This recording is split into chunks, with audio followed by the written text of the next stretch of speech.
qolgan kun. Yosh boladay kulmaydi ko'zim, yolg'on emas har aytgan so'zim. O'zimdan o'tganda bilib o'zim, onam xasta bo'lib qolgan kun.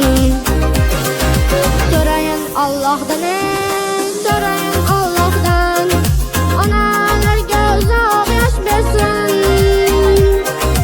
So'rayin Allohdan, so'rayin Allohdan, onalarga 100 yoshlar bersin.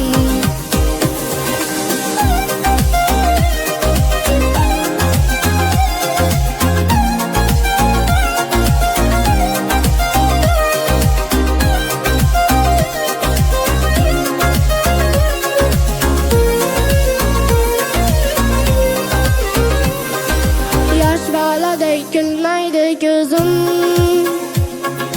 yolg'on emas har aytgan so'zim. O'zimdan o'tganda bilib o'zim, onam xasta bo'lib qolgan kun. Ko'z yosh to'kdim ichimdan to'lib, qolgandayman bir kunda solib. O'ylaganim qolarman o'lib, onam xasta bo'lib qolgan kun. So'rayin Allohdan, so'rayin Allohdan, onalarga uzoq yosh bersin.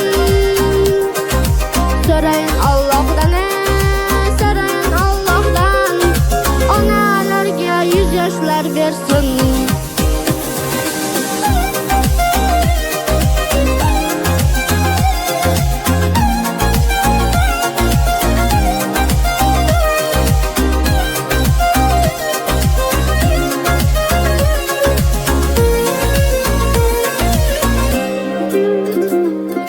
Dard hamyonim ochilib ketdi, yuragim ham ezilib ketdi. Dard deganim dunyoga yetdi, onam xasta bo'lib qolgan kun. Dard hamyonim ochilib ketdi,